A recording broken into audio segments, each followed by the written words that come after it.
नमस्कार दोस्तों, स्वागत है आपका आपके अपने YouTube चैनल HRG के भाई अशोक सर पे।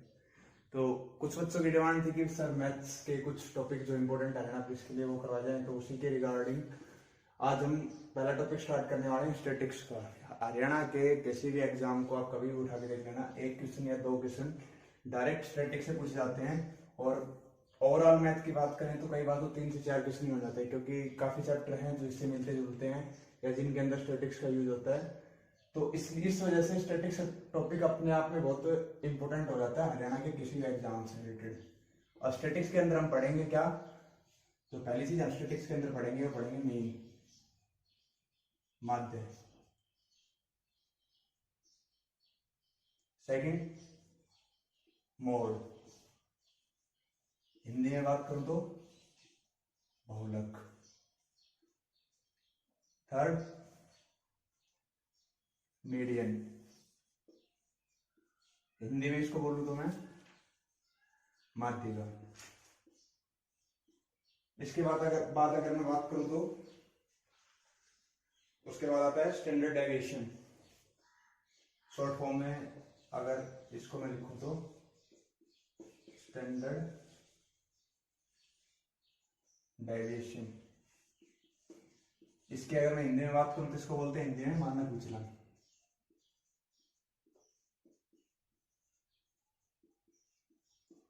इसके बाद मैं बात करूं तो वेरिएंस, वेरिएंस यानी कि प्रसरण।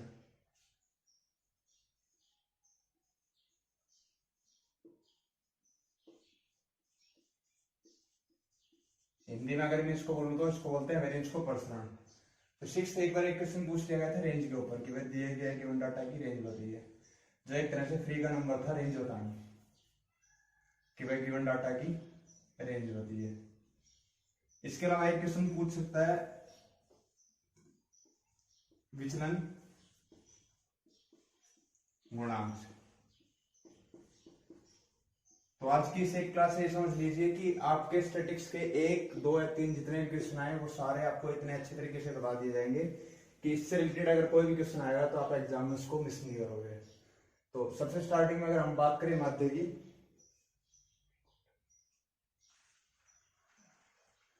तो पहले हम लेके चलते हैं माध्य को, माध्य के बारे में बात करते हैं। उसके बाद एक एक करके सभी टॉपिक्स से के आपको एग्जांपल देके और समझाऊंगा कि कैसे क्या करना है।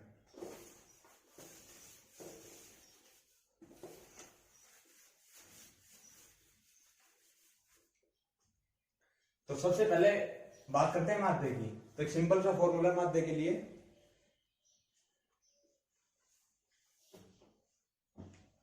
जो नॉर्मली आंकड़ों का योग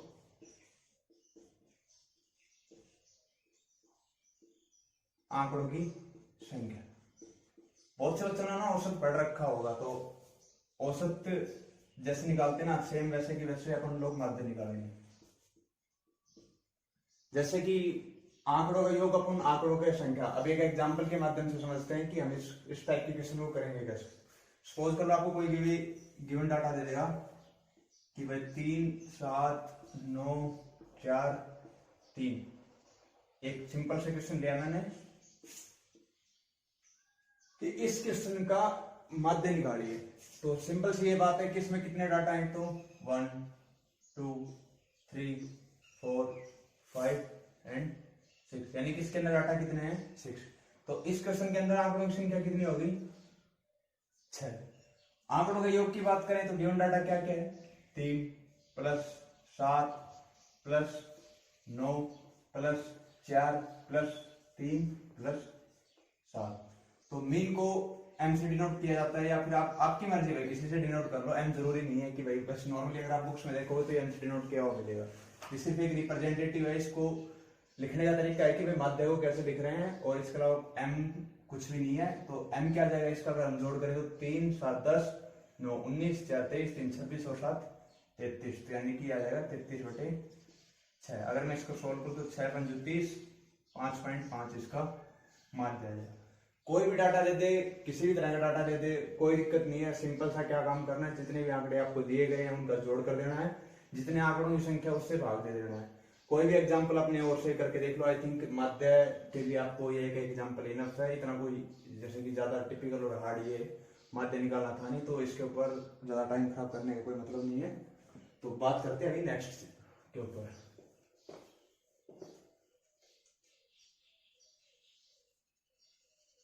नेक्स्ट अगर मैं बात करूं तो नेक्स्ट आ जाता है मोड। सबसे इजी है और इतनी बार इससे क्वेश्चन पूछा गया है ना कि ये लगा लो कि फ्री का नंबर था, अगर हिंदी में बोलूं तो मैं बहुलक। देखो नाम से समझ में आ रहा है बहु, यानी कि जो बहुत बार आए। सीधी एक छोटी सी भाषा में लिख लो, याद रख लो, जो बहुत बार आए, यानी कि आपको कोई भी डाटा दे रखा है उसमें जो डाटा सबसे ज्यादा बार आ रखा है ना वही बहुलक हो जाएगा। इससे इजी कुछ नहीं हो सकता कि बहुलक एक तरह से फ्री का क्वेश्चन था। और प्रीवियस ईयर आप अभी उठा के देखना, बहुत से एग्जाम में मिलेगा कि फलाना डाटा, जैसे सपोज कर लो ये क्वेश्चन लिखता हूं मैं, 3 5 4 4 3 4 7 9 ऐसे दे दिया कि भाई इस डाटा का बहुलक बताओ। तो हम देखते हैं कि इसमें 3 कितनी बार आया हुआ है, 2 बार। 5 कितनी बार आया हुआ है, 1 बार। 4 कितनी बार आया हुआ है, 3 बार। 7 1 बार, 9 भी 1 बार। तो इसमें हम अगर काउंट करें तो 4 3 बार आया हुआ है, सबसे ज्यादा बार 4 आया हुआ है। तो इसका सीधी सी बात है, इसका बहुलक क्या हो जाएगा, 4। फ्री का नंबर है, मोड, मोड का मतलब बहुलक। और किसी कोई भी क्वेश्चन आ जाए आपके पास कि फलाना डाटा का बहुलक निकालिए, सीधी सी बात है कि इसके अंदर जो सबसे सर्वाधिक बार जो चीज दी होगी वही बहुलक होगी। जैसे इसके अंदर 4 3 बार दिया हुआ है। ऐसे कोई भी एग्जांपल ले लो, अगर मैं बात करूं 12 17 12 10 12 19, इसके अंदर बहुलक क्या होगा, सीधी सी बात है 3 बार 12 आया हुआ है, बाकी सारे डाटा 1 बार आए हुए हैं, तो इसका बहुलक क्या होगा, 12। तो बिल्कुल इजी क्वेश्चन है, इसके अंदर कोई टेंशन नहीं, कोई दिक्कत नहीं रहनी कि मेन मोड मीडियम। काफी बच्चे है ना, बहुत से बच्चे डाउट करते हैं कि भाई ये पता नहीं स्टैटिक्स आखिर है क्या, होगी या नहीं होगी। तो ऐसा कुछ भी नहीं है, बिल्कुल इजी है स्टैटिक्स। आपको सिंपल 2 से 3 चीजें याद रखनी है, उसके बाद आपको किसी भी टाइप का कोई भी क्वेश्चन दे दो, स्टैटिक्स सबसे इजी है। और सबसे शानदार मजे की बात यह है कि इससे क्वेश्चन आता ही आता है, लगभग 90% इससे क्वेश्चन बनता ही बनता है। इसके बाद हम थर्ड की बात करते हैं, मीडियन, माध्यिका।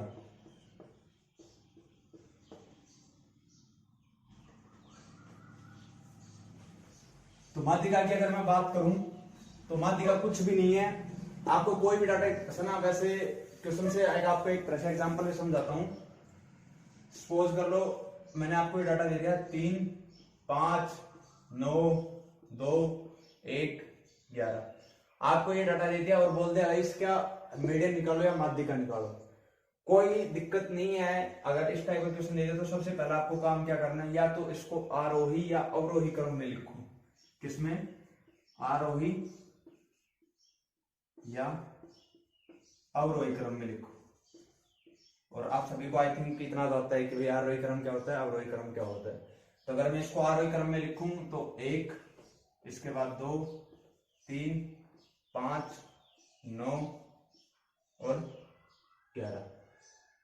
एक डाटा और कर लो, आपको दोनों तरीके की समझ में आ जाएगा। यहाँ पे 13 और लिख देता हूं, तो 13।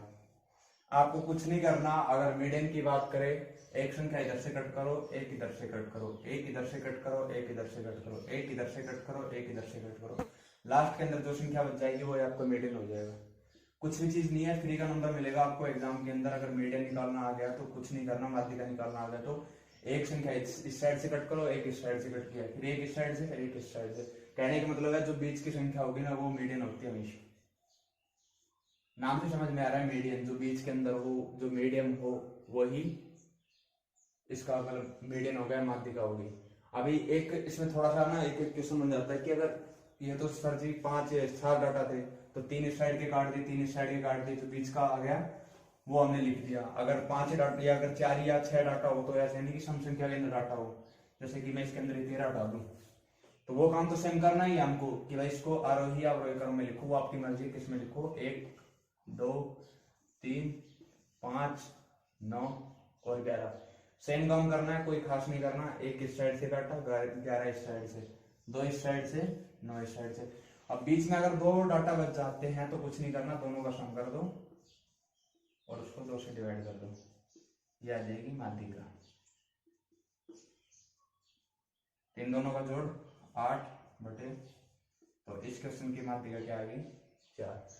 तो आपके mean mode median I don't, मतलब मुझे नहीं लगता भाई कि इसमें से अभी आप कोई क्वेश्चन गलत करने वाले हो, क्योंकि कुछ भी नहीं है। अभी जो मेन काम है ना, जो एचएसएससी के लोअर क्लर्क के और हायर क्लर्क के वो एग्जाम हुए थे ना, उनके अंदर ये 2 क्वेश्चन आए हुए हैं जो सबसे इंपॉर्टेंट बनते हैं। एक तो स्टैंडर्ड डेविएशन का,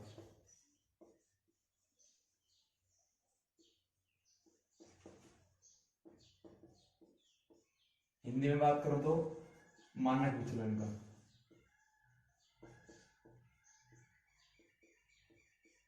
और दूसरा प्रसरण का, इंग्लिश में बोलो तो वेरिएंस। इस चैप्टर में जो सबसे थोड़ा सा मतलब हार्ड बोल लो आप, या जिनके अंदर आपको थोड़ी सी मेहनत करनी पड़ेगी, वो ये 2 चीजें हैं, स्टैंडर्ड डेविएशन और प्रसरण।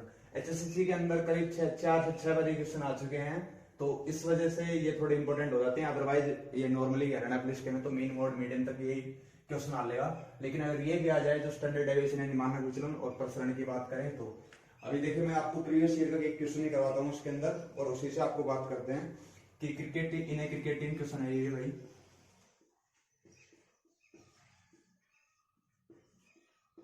क्रिकेट टीम के 5 गेंदबाजों ने विकेट लिए, और वो विकेट क्या क्या थे, 9, 5, 11, 7 और 8।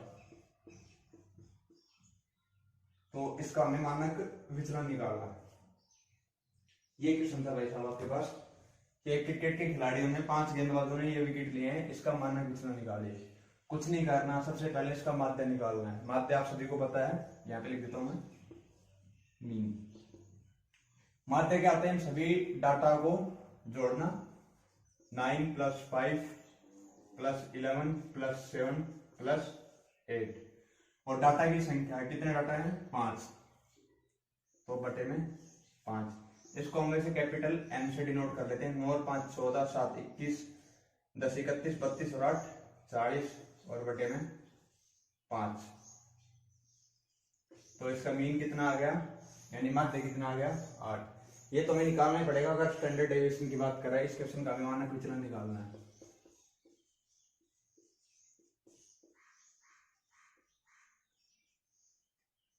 इसका तो अब इसके बाद हमें क्या करना है, एक सिंपल सा आपको स्टेप बाय स्टेप चलना, मतलब बीच में मैथ्स के अंदर सीधी बात है, तो एक स्टेप जो स्टेप है मैथ्स के, स्टेप बाय स्टेप चलो आपका क्वेश्चन इजीली सॉल्व हो जाएगा।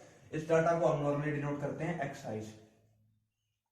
आपकी मर्जी है, चाहे एक्सआई से डिनोट करो, चाहे ए से डिनोट करो, चाहे किसी से डिनोट करो, कोई फर्क नहीं पड़ता। फर्क पड़ता है आप क्वेश्चन अटेम्प्ट करने से।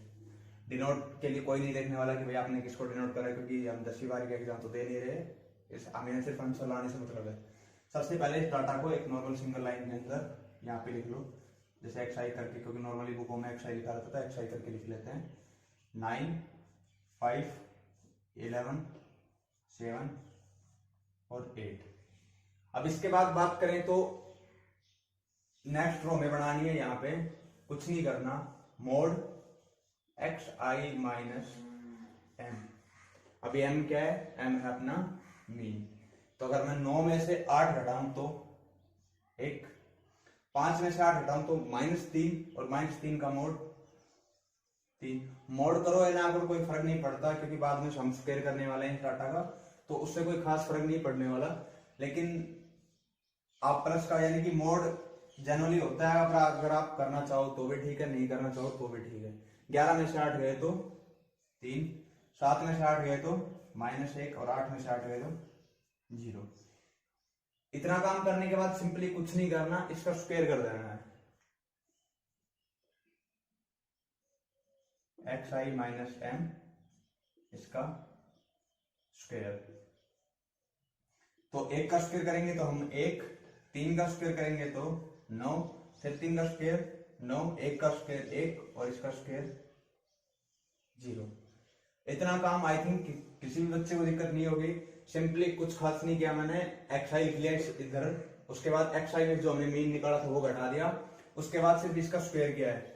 मेरे हिसाब से मैंने कुछ ज्यादा तो किया नहीं, आपको तीनों स्टेप समझ में आएंगे। नॉर्मल एक्स आई लिखो, उसके बाद उसमें से जो माध्य आपने निकाला था वो घटा दो, फिर उसका स्क्वायर कर दो, फिर sigma x i minus M इसका स्क्वायर।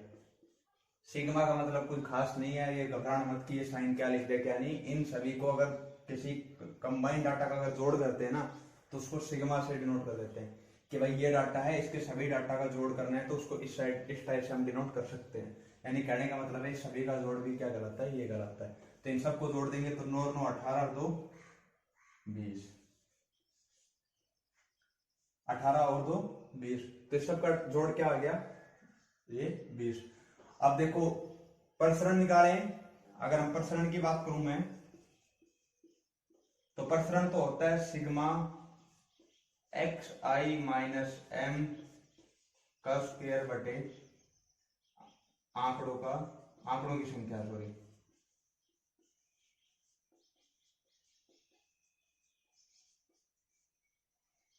कि अगर मैं प्रसरण की बात करूं तो वो तो होता है कि जो जोड़ हमने निकाला है वो और आंकड़ों की संख्या कितनी है, 5। तो अगर मैं सेम क्वेश्चन के इसमें तो निकलवा रखा था मानक विचलन, अगर मैं प्रसरण की बात करूं, मानक विचलन और प्रसरण दोनों एक दूसरे से रिलेट करते हैं, यानी कि एक निकाल लिया तो दूसरा आप आसानी से निकाल सकते हो। प्रसरण क्या आ जाएगा, ये योग कितना निकाला आपने 20, आंकड़ों की संख्या कितनी है 5, तो इसका प्रसरण कितना आ जाएगा 4। तो अगर मैं प्रसरण की बात करूं तो इस क्वेश्चन में हमने निकाला है, कुछ नहीं किया, सिंपल, आप एक बार स्टार्टिंग आप आराम से देखिए कि एक्स आई निकाला, जो नॉर्मल डाटा दे रखा था वो हमने लिख लिया।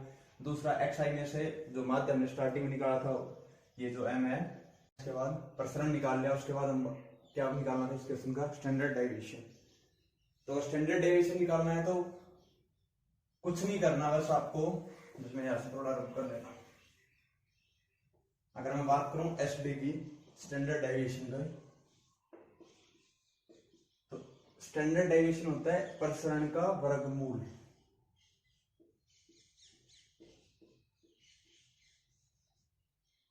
तो प्रसरण हमने कितना निकाला 4, और 4 का वर्गमूल, इसको ना एक बात और याद रखना भाई, इसको ना मोड में लिखना, प्रसरण को मोड में लिखना, क्योंकि अगर 4 का हम अगर वर्गमूल करते हैं तो संख्या दोनों आएंगी प्लस माइनस 2, लेकिन प्रसरण ये मानक विचलन हमेशा पॉजिटिव होता है, नहीं प्लस की संख्या आएगी। तो इसके दो आंसर आएंगे +2 और -2, तो +2 आंसर आ जाएगा और -2 जो है वो संख्या नहीं आएगी, क्योंकि मोड के अंदर जो संख्या लिखी है चाहे माइनस की हो चाहे प्लस की हो, हमेशा प्लस की रहती है। तो इसका आंसर आ जाएगा +2। स्टार्टिंग से पूरा प्रोसेस आप देखो कि किस टाइप से क्वेश्चन क्या है। ये आपने वो गिवन डाटा था, ये क्वेश्चन था अपना कि भाई इस डाटा का आपको मानक विचलन निकालना है। आपके इस क्वेश्चन से मैंने दोनों डाउट क्लियर कर दिए कि मानक विचलन कैसे निकालते हैं और प्रसरण कैसे निकालते हैं। ये डाटा था, इसका हमें मानक विचलन निकालना था। तो मानक विचलन निकालने के लिए सबसे पहले गिवन डाटा का हमने माध्य निकाला। किस तरीके से, सबसे सिंपल है, सारी संख्याओं को जोड़ दो और जितनी संख्या उससे भाग कर दो, तो उससे क्या आ गया माध्य। उसके बाद कुछ नहीं किया, डाटा को ऐसे सिंपली लिखा। भाई जो थोड़े मतलब जिनको थोड़ी जल्दी है वो डायरेक्ट भी कर सकते कि भाई ऐसे सब्ट्रैक्ट करके सीधा स्क्वायर कर दे, लेकिन आप अगर स्टेप बाय स्टेप चलो, क्योंकि एग्जाम के अंदर टाइम बहुत ही ज्यादा रहता है। हरियाणा पुलिस की बात करूँ अगर खासकर, तो इसमें टाइम काफी मिलता है, क्योंकि काफी क्वेश्चन हरियाणा के सेंटर जीके के आते हैं, तो वो करने के बाद आपके पास टाइम है मैथ को करने के लिए, इतना लेंथी पेपर भी नहीं आता। तो मेरा तो यही कहना है आप सभी को कि स्टेप बाय स्टेप करना, ताकि आपसे कोई मिस्टेक होने के चांस कम से कम रहे।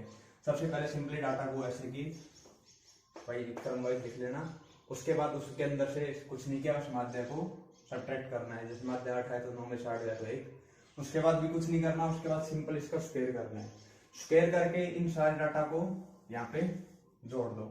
इस सिग्मा मतलब कुछ भी नहीं है, इसको सिग्मा बोलते हैं। इसका मतलब ये है कि भाई हमने सारे डाटा का जोड़ किया है।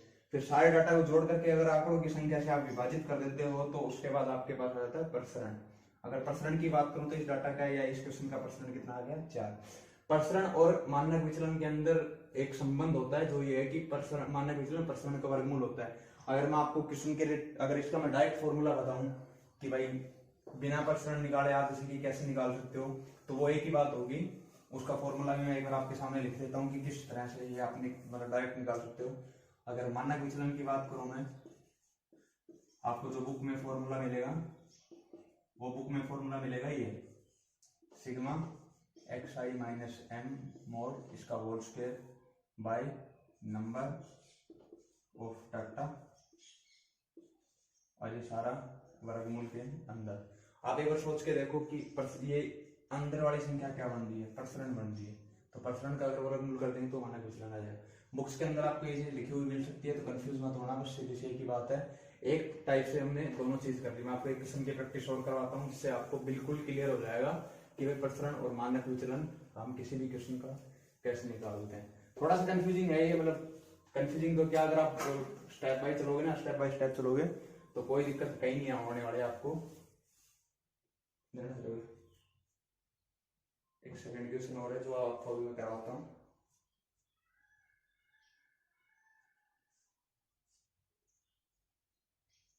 इसके बाद ये है कि घड़ी में पेड़ों की संख्या दे रखी है, ये क्वेश्चन आया हुआ है 9, 12,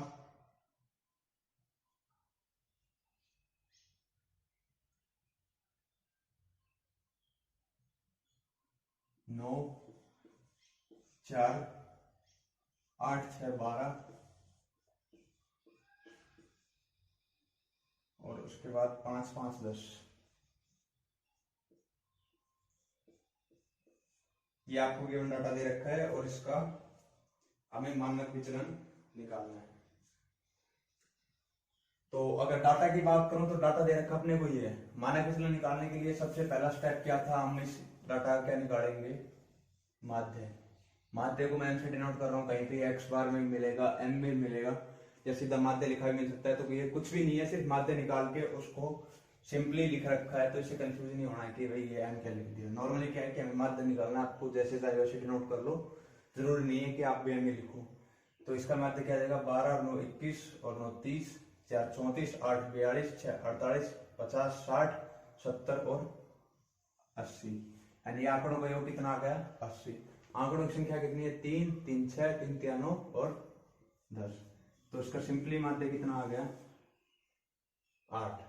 उसके बाद वही काम, जो कुछ नया नहीं करना, सिंपली डाटा को एक सजा के नॉर्मल एक लाइन में लिख देना है आपको। कितना है, पहला 9, दूसरा 12, तीसरा 9, 4 8 6 12, 5 5 और 10। सेकेंड स्टेप, कोई नया काम नहीं करना, एक्स आई में से एम घटा देना है।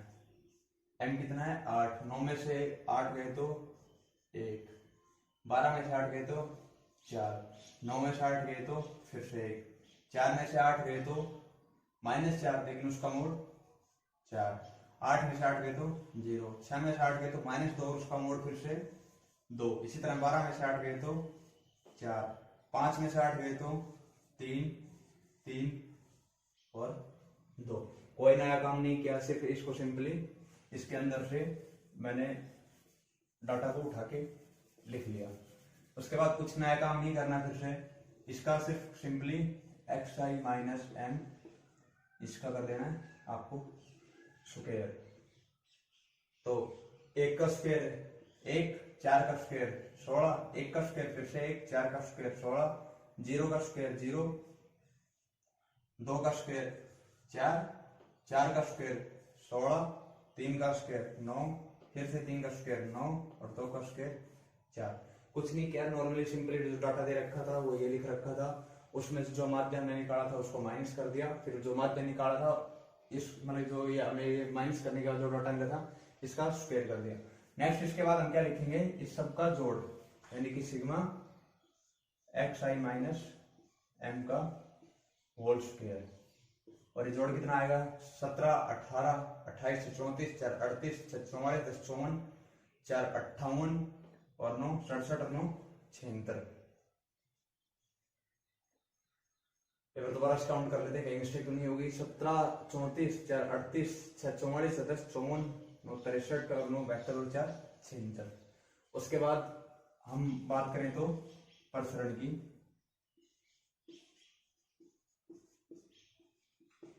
प्रसरण क्या होता है, sigma x i minus M इसका स्क्वायर अपॉन में नंबर ऑफ डाटा। कि भाई कितना डाटा दे रखा है। तो यहाँ पे ये कितना है 76 और डाटा कितना दे रखा है अपने को 10, तो 7.6। अब मैं मानक विचलन की बात करूं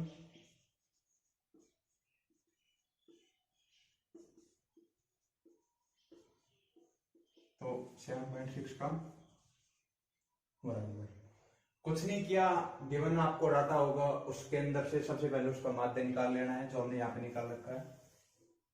उसके बाद कुछ नहीं करना, जो गिवन डाटा है उसके अंदर से माध्य माइनस कर दो। उसके बाद फिर माध्य में से जो माइनस किया इसका स्क्वायर कर दो, 1 का स्क्वायर 1, 4 का 16, 1 का फिर से 1, इस 4 का स्क्वायर 16, इस 2 का स्क्वायर 4। फिर उसके बाद इन सब का हम योग कर लेंगे। ये जो गिवन डाटा दे रखा है इसका योग करने के बाद जो आएगा उसको कितने नंबर हैं 1 2 3 4 5 6 7 8 9 10 इससे डिवाइड कर देना है, वो सिंपली आ जाएगा आपका प्रसरण। और प्रसरण का अगर मैं वर्गमूल कर दूं तो वो आ जाएगा मानक विचलन। एक बार क्वेश्चन में आपसे इतनी मेहनत भी नहीं करवाई, एक बार एग्जाम में क्वेश्चन आया हुआ है, बताता हूं आपको मैं।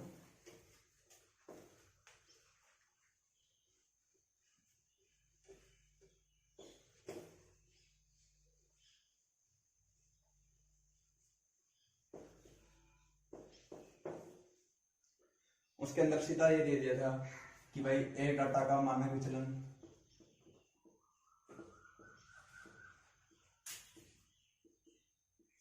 5 है तो उसका प्रसरण निकालिए।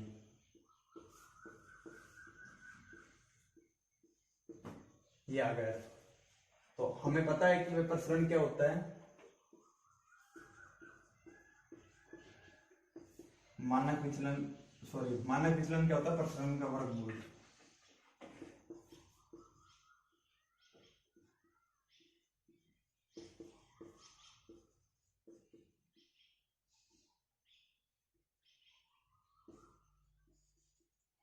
तो प्रसरण पूछ रखा है इधर से, अगर दोनों साइड में स्क्वायर कर दो तो कोई फर्क पड़ेगा नहीं पड़ेगा। अगर मैं प्रसरण की बात करूं तो इधर से अगर स्क्वायर करेंगे तो प्रसरण का तो ऐसे ही ये वर्गमूल हट जाएगा और मानक विचलन का स्क्वायर हो जाएगा। तो यहाँ पे मानक विचलन कितना दे रखा है 5, तो इसका अगर हम स्क्वायर कर दो तो कितना आंसर आ जाएगा 25। यानी कुछ खास मेहनत भी नहीं करवाई, आपको एक डाटा दे दिया, दूसरे डाटा का अगर सिंपल सा फॉर्मूला है जो हमें गिवन है।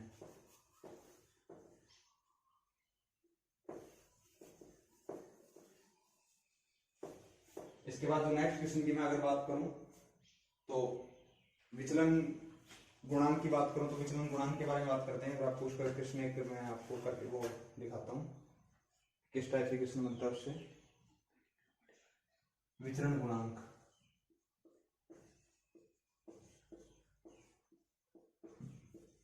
इसका आप कुछ नहीं कर, कुछ खास नहीं है इसका, सिर्फ आप पे करना तो एक इसका फॉर्मूला लिख लेना है आपको। मानक विचलन बटे माध्य गुणा में 100, और ये हमेशा प्रतिशत में आएगा। जैसे एक बार आ रखा था कि भाई मानक विचलन दे रखा है 5,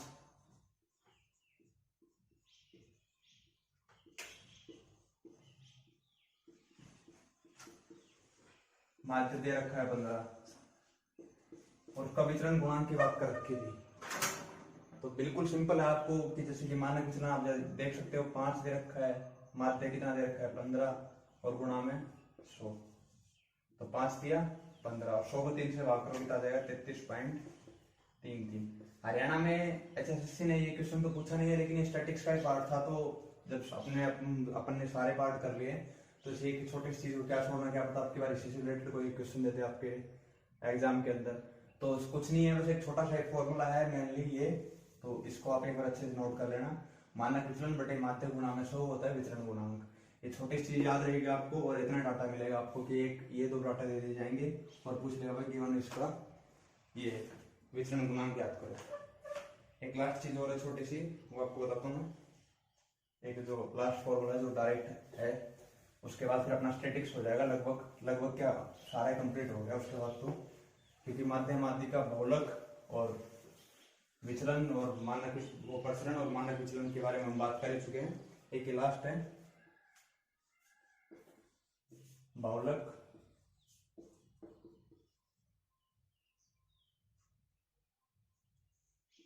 तीन माध्य का -2 माध्य।